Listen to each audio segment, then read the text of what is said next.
What is going down, everybody? Cody back with another video. This time we're going to do a call review, a full call review, full feature length, all of the things. I am going to share my screen and share my audio. We are going to listen to a call together, and you are going to see me in real time as I'm listening to the call for the first time, as I'm going through my thoughts, as I'm dropping notes, as I'm filling in our call review scorecard, and you get to see it all. So in full length. So if you're on my team, this is for you. And if you're lucky enough and privileged enough to see this in the portal, in the training portal, then you get an inside and a backstage access look at what it's like reviewing calls here. Now, I've at this point taken thousands upon thousands of sales calls. I have reviewed thousands of sales calls. So I might do things differently than you or than someone else that you've learned from. And the key here with any call review, just a couple of things, is to listen for the earliest possible derailment of a successful call. Where did things get off track? And if that's in the first 10 minutes, it's in the first 10 minutes. And so I want to understand, what type of call is happening. What's the buyer's journey? What's the customer sentiment? What are they thinking going into this call? Who do we have on the call? In this case, we have two business partners. I'm listening for language patterns and missing frameworks. What is missing at the earliest opportunity in the call? And I'm going to coach on that. And that's where most of my notes will be kept.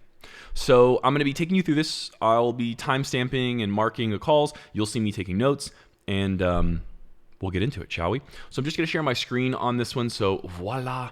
And we are going to get going here with this call. So let's get into it. Ash is just gonna he's gonna sign in. Sure. Yeah, so he'll be. To be honest with you, my phone connection is really bad, so this is better for me anyway. To be honest with you. Okay, perfect. That works for me too then. Yeah, cool. He's just connecting in now. Hey Ash. There we go. Hi, Asher. Hey guys, you alright? Can you hear me? Yeah, I can hear you perfectly. I'm Dave. Nice to meet you. Happy New Year. Hi. Hi there. Asher. Did you folks want to do a video, or are you good to keep it on just audio? It's up to you. I'm good either way. Happy to keep it on audio for now. Okay, that works. Perfect. Cool. So did you want to so, start from the top, Dave? Yeah, I mean, why don't we? I think that's probably a good idea, and then we can really be on the same page. I guess.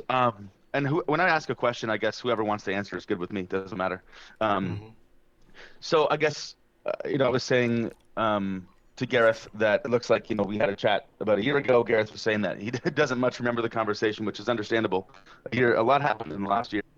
I guess help me out to start off. What's got you both reaching back out to us today to have a conversation? Well, it's mainly me, to be honest with you, Dave. I see Ahmed everywhere on my social feed, and he's always kind of speaking to the pain points that we have as an agency, as a small agency, attracting the right kind of client, kind of on autopilot, positioning ourselves where we are seen as people wanting to work with us rather than being desperate to close deals. So that kind of positioning. And just really, I think the biggest thing that we need is like a system that consistently generates leads from people who are our ideal customer. So that we've got the kind of pipeline where we can take or leave work, and only choose the right kind of clients that's going to move our business forward. So, and in fairness, I think our acquisition sort of systems that we have in place has been, or sort of activity, has been a little bit hit and miss. Most of our best clients have been referrals, which is great because they tend to convert at quite a high rate, but that's not really sustainable once the referrals dry up. So yeah, I think one of the things that we're focused on this year is to set up that pipeline, we want to spend some, we're willing to invest some capital into acquisition, but we just want to make sure that it's in the right areas, and it needs to be kind of low effort because time is at a premium, really. So I think that pretty much summarizes kind of where we want to go, what we want to do. I'm interested to know what a 90-day sort of pipeline involves. I think I've got an idea, but obviously the video doesn't kind of speaks to exactly, what we need to do, in terms of positioning, getting clear on who we want to attract, ways to generate leads consistently and close those leads. I'm just kind of, I suppose we're at the stage where we're just interested to know, what we can do to sort of meet our objectives, really. Got it. So really, it sounds like the primary bottleneck at this stage is consistent lead flow. So right now it's sort of haphazard. It's referral based primarily, but nothing that's predictable. Yeah. Okay. Asher, would you say that's about right? Yeah. Yeah. Okay. Can you help me understand who you're selling? Okay, so let's talk for a second. There we go. Since I have some notes. So a couple of things so far, right? We didn't have a good frame or agenda. So there's no real clear outcomes for the call set. There's not a lot of leadership or authority taken. So we basically are just kind of let's leave it pretty casual. You already had a call, so-and-so. So let's get into it, right? So discovery is off to a start, and we've got a good backstory from Gareth, particularly. We're about to hear if Asher has anything to gain, and so marketing's working to get them back on the phone, and here they are. They're calling out a pain point that we know how to solve very well. They don't have a predictable pipeline. They're not doing anything for marketing to attract their ideal clients inbound, and so I would immediately want to key into what are they doing for marketing, and we'll see where Dave takes this here. But with no agenda being set, we run the risk of a structureless or a lack of structure in the sales call. Now, a couple of things could happen if we don't do this. We could have the prospect try to take control. The call could really meander and go in a million different directions. This call is an hour and 25 minutes long, so that's my guess is what happens, right? It just kind of just goes all over the place. So those are some notes, early days, and let's get into back into it and see what Asher has to say. Exactly. Who's your ideal client right now? That's a good question. I'd say that our ideal client is probably established businesses wanting to create video and market themselves online, or startups that have capital that want to invest in sort of video, social media advertising. To be able to sell online. So that's the outcome, to sell more effectively online. So whether that be for startups, that be getting more adaptation to their product, to sell more units or to sell more licenses, or if it's an established business looking to launch a new product, and they kind of want to use dynamic marketing to do that. That's kind of who we want to attract. Basically, businesses with capital that are happy to invest in marketing. Okay. Could you outline for me the offer as it stands right now, or the offers on the table? Like if someone comes to you, let's say they're a warm lead, they're interested. What are their options right now? What are you offering? So there's the one-off services, video services, so promo video. But we've mainly been concentrating on a done with you service, which is a monthly retainer of a combination of video production and marketing, consultation and paid advertising. So it's the full service. and it's a done with you. So what we currently offer is a minimum viable funnel, and then refine the funnel as the data comes in, and then create the assets needed to effectively sell online, basically. So there's a standard charge for that, which is a combination of strategy, um, strategy, consultation, paid advertising, and asset creation, video assets, based on where there's a need to optimize their brand. That makes sense. Yep. So it's a kind of we call it a brand optimization package, basically. Got it. So it's like a testing approach. Are you actually running the paid advertising for them? Are you handling that part, or are you just, or is that on them to actually run the advertising? So we do the advertising, they do the social organic posting. Okay. So they do the organic and you do the paid. Yeah. But we also advise on the organic strategy as well. Okay. So there's basically three of us in the business. Asher is the creative director, so he looks after all of the creative, the video production, all of that, and I look after the marketing strategy and execution. Mm-hmm. I also look after the client management as well. And then we got a third member of the team who kind of supports Asher on set, and we draft in external help as and when for productions. But obviously we're looking to grow and scale that this year as well. Okay, got it. Okay. Last 12 months, like it's nice and clean, right? Because you just finished 2021. What did the year look like in terms of revenue for 2021 exactly? I think I completed the. Have you got our survey questionnaire there, Dave? Yeah, I can pull it up. I didn't have specifics though. It was a range. It was like, right, because it was just a drop down. So it's like, how much revenue did your business earn in the last 12 months? It says 50.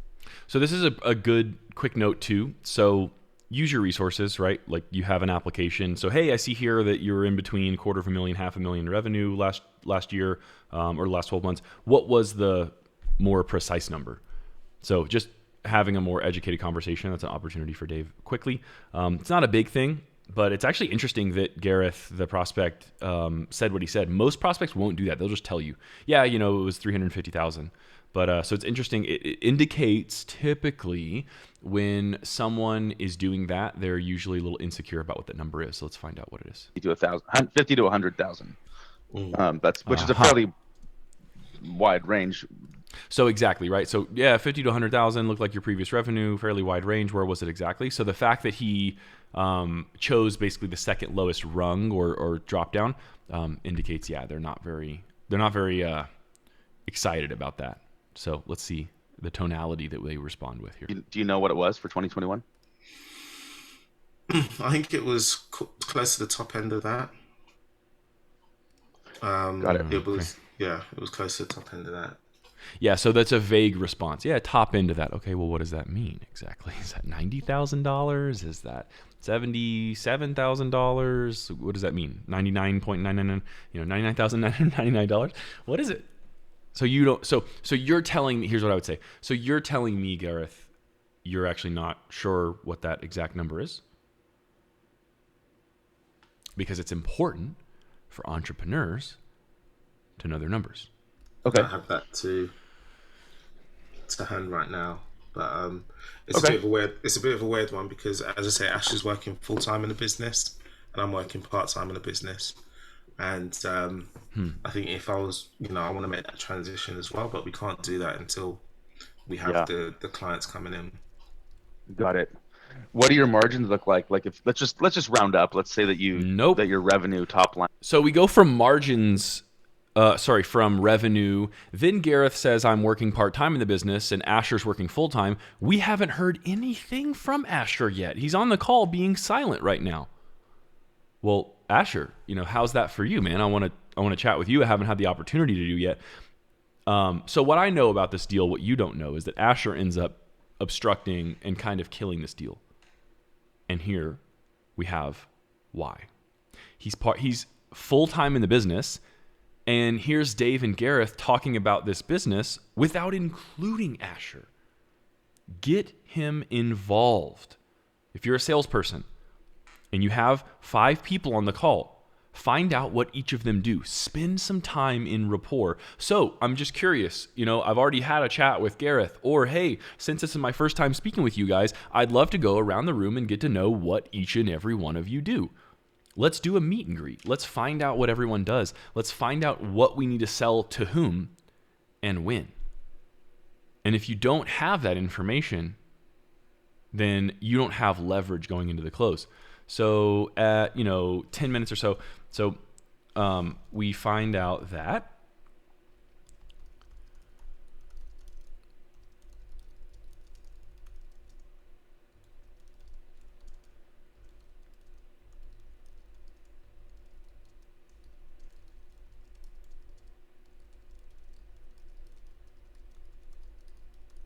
I can pretty much stop this call review right now if I really wanted to. For sake of entertainment, I'm going to keep going a little bit for at least another 10, 15 minutes. This is the inflection point, folks. Let me be very, very clear. What I know about this call, and I'll probably help all of us kind of come up to speed by listening to the last couple of minutes of this call for just to drive home a point of how important it is to listen to the first few and the last few minutes of a call without wasting all of your time. So here, for my team listening to this call, we are 11 minutes in. I have identified this is the inflection point. From this moment onward, all of this stuff, no matter how much good information and all the exchanges and all the value that's built, if we don't address the root cause of the issue, the fact that Asher's working full-time in this business, Gareth's working part-time, and we're not talking to Asher, we're talking to Gareth only, and then we're going to try to close both of them, Asher is going to feel left out in the cold, and he's going to feel upset, and his ego is going to be bruised, and he will kill this deal, and he does. So, me being the person that I am, I don't need to hear anything else. The respect from Asher to Dave was lost. Right here. And, I might be putting my foot in my mouth by not listening to the next couple of minutes, because if he doesn't address it, then the call is lost. If he does address it, then we get to have an honest conversation about how Asher feels about the business. So I'm going to listen to the next couple of minutes. We're going to speed it up a little bit, and I'm going to see if this real objection gets addressed. And if we don't hear it in the next couple of minutes, I'm going to go to the end of the call, last, maybe 10, 15 minutes, and hear where we are around the close. So let's keep it going. Mine was 100K. Mm-hmm. What are your profits on that? What are the margins? That's a good question. Yeah, and also as a note, if they don't know their revenue numbers, they definitely don't know their profit margin numbers. It's a harder number to calculate. All they have to do for revenue is check their bank accounts, check their Stripe accounts, check their merchants. Oh yeah, we had this much money coming in. Now what we actually kept, I don't know. We don't track all that. If someone doesn't have their top line numbers handy, they don't have the cost of acquisition and any of the KPIs. They don't have their net, not at all. It's a fairly good. How are we working that out? Are we basing that on how much time we spend, or because our outgoings are quite minimal, to be honest with you, in terms of our overheads. What we're sort of trading is time. So when you say profit margins, I wouldn't say that we have high outgoings in terms of what we're spending on. We're not really spending much on advertising for ourselves. We're not sort of where we rent is very minimal costs. I might have to get back to you on that, to be honest with you. Well, I think mostly for yourself. It's helpful to know those numbers, right? It's even if your monthly outlay of cash and capital isn't, as you say, it's not massive. It's still good to know it's still, I think, important to know the number. You should know, hey, this is how much we're spending per month, even if it's not a lot. That's still good data to have. You want to be on top of those numbers. Let me come back to you on that, because I think it should be fairly easy for us to work that out. I'll mention that at the end of the meeting. Okay. So let's get a bit more specific to the last 1 or 2 months then, because I think. Okay, so we're going to stay going down this vein. Yeah. That's a problem, folks. That is a problem. We need to be, before we, so, before we zoom in on what their numbers are and what their blah, blah, blah, blah, blah, blah, blah, blah, blah, blah, blah, before we zoom in on granular details, we have to make sure that we see the big picture here. You're speaking to human beings, and those human beings have feelings. They have an ego, and they're the ones making this decision. Whether or not their margins are at 15% or 35% is not going to win your deal. It's a happy footnote.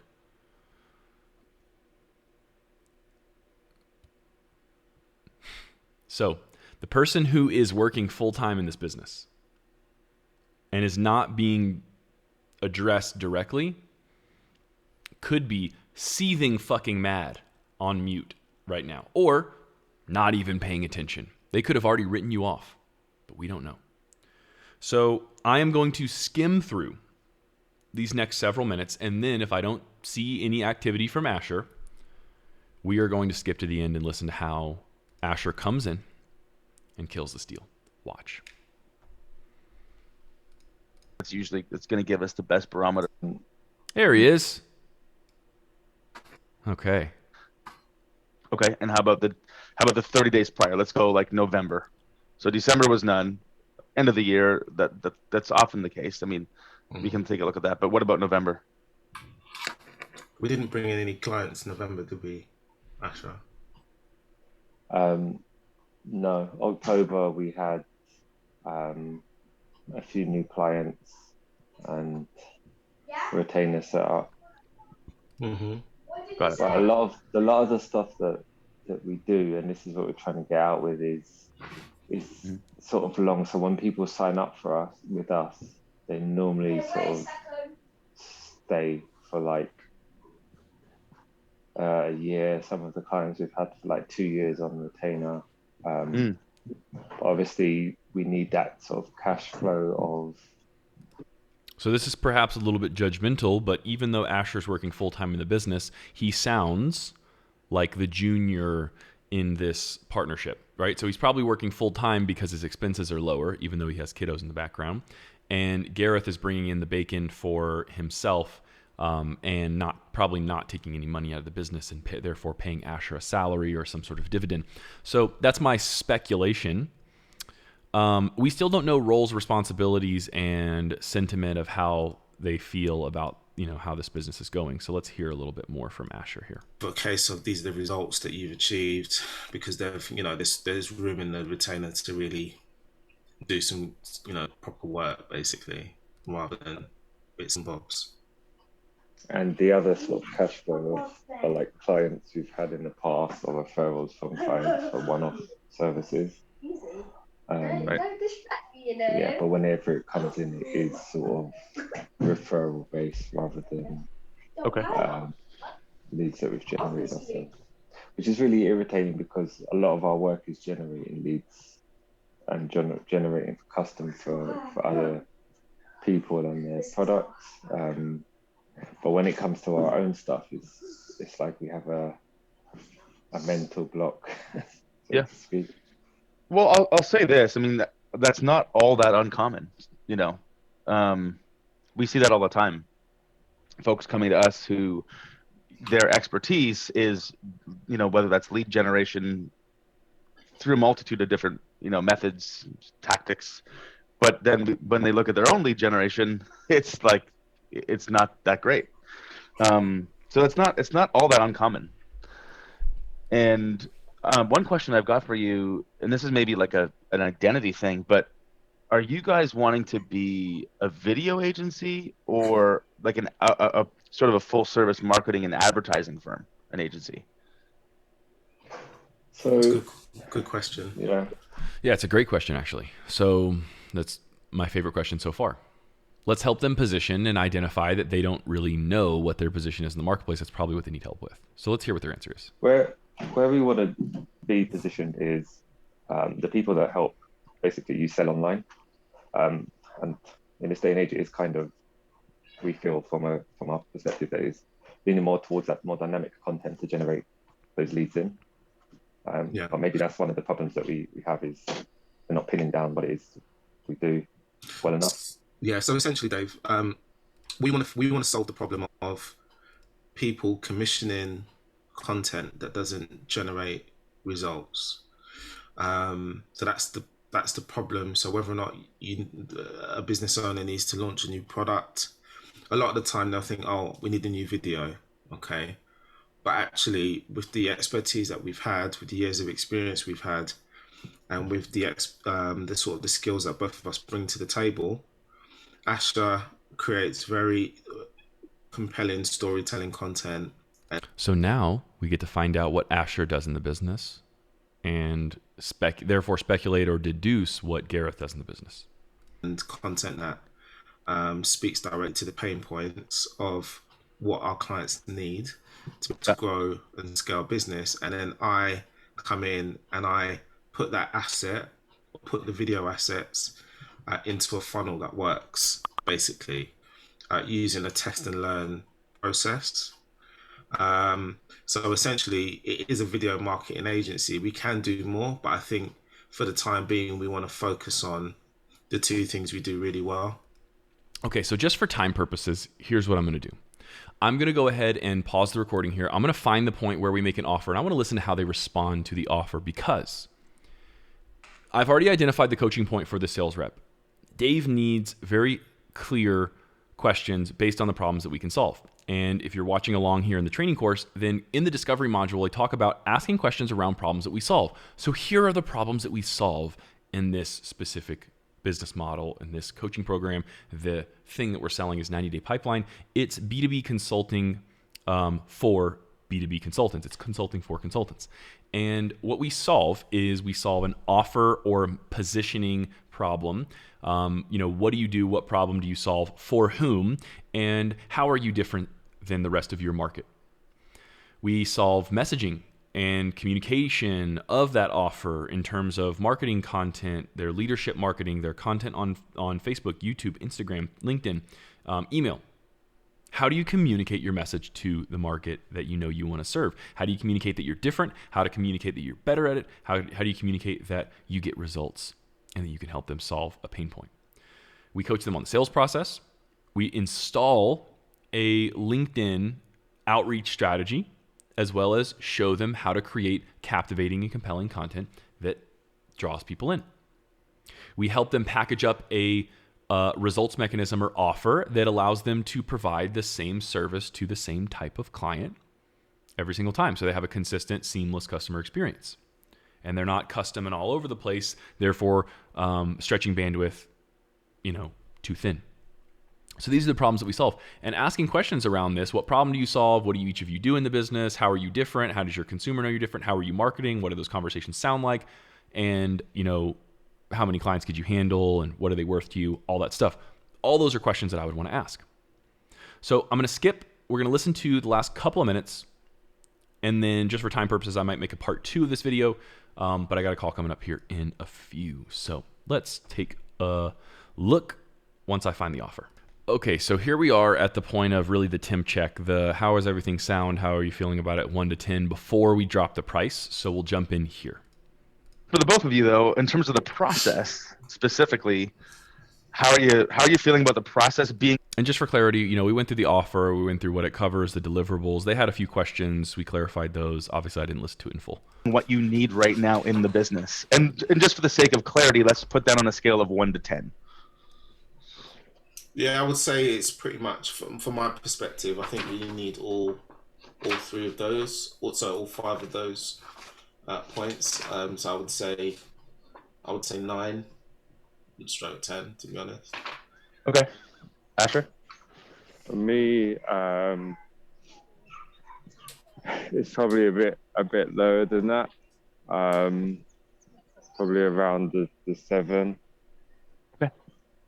Obviously, I don't know the full amount. Gareth's been through the program and yep, he's watched a lot of more content. But for me, yeah, it's around. Well, yeah. Fair enough. I appreciate that. Thanks, Asher. Well, let's do this then, because I'd want to make sure that you're both you're both sort of on the same page in terms of feeling like this is the process that you need right now. I mean, typically, like at 7, for example, like we wouldn't be making an offer to work together, and that's okay. This may not be what you need right now, and we're okay with that.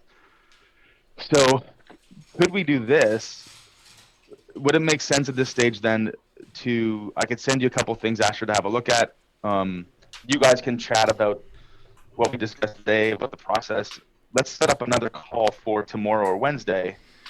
And at that stage, I'm also partly looking at the time here because I have to hop off. At that point in time, then we can obviously go through.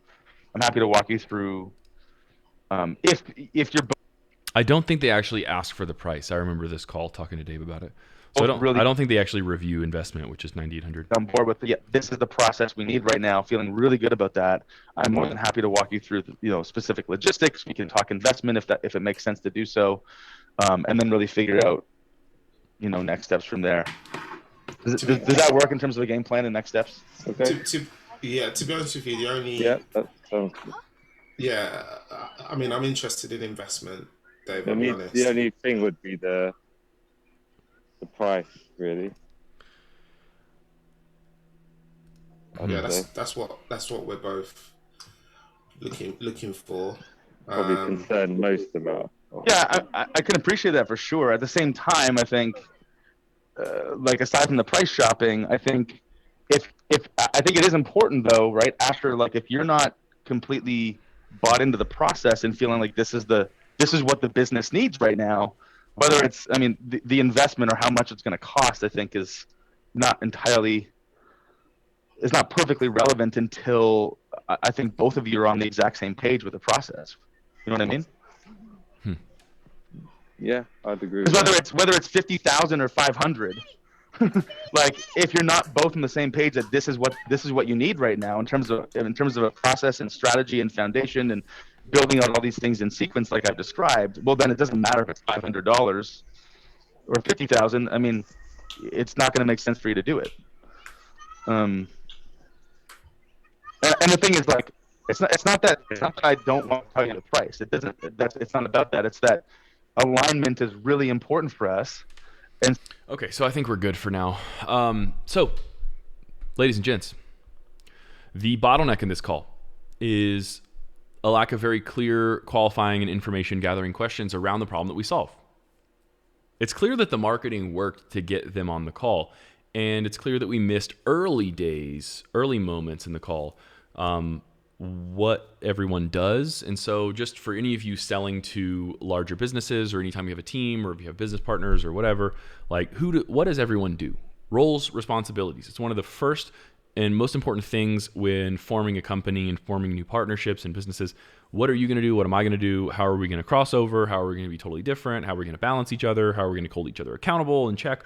All that kind of stuff. I promise you, these guys know what Asher does and what Gareth does, but what they don't know is what do they do that's different than the marketplace? How do they want to be different? And how are they perceivably better? How are they communicating to that? What are they doing, and what mechanisms or methods have they tried to improve their situation and go from the 50 to 100K top end to where they want to go next? That's it. And because we missed that in the discovery, none of this other stuff matters. It happened. It moved the call along, maybe, but it doesn't actually matter. If we don't identify the clear problem, diagnose it, and give them the opportunity to agree or disagree with us, none of this other shit matters. So, yeah, that's where we're at so far. That's an example call review for you. That's what I'm thinking and how I'm looking at these calls. I'm not looking at what every individual part does to add. I'm looking at how does this call run as one piece. So, looking at the sales process holistically, that's my assessment. And if you have any questions, would love to chat with you in regards to those of my team who will be using this as training to review calls. Then you'll have my notes here and you'll see the example call review scorecard that was very simply filled out and not even completed because it didn't need to be completed. So that's it for now. Would love to do more of these. If you want more of them, just ask in the Real Discovery Facebook group or PM me or direct message me otherwise. And hope you enjoyed it. I'll see you on the next one. Later.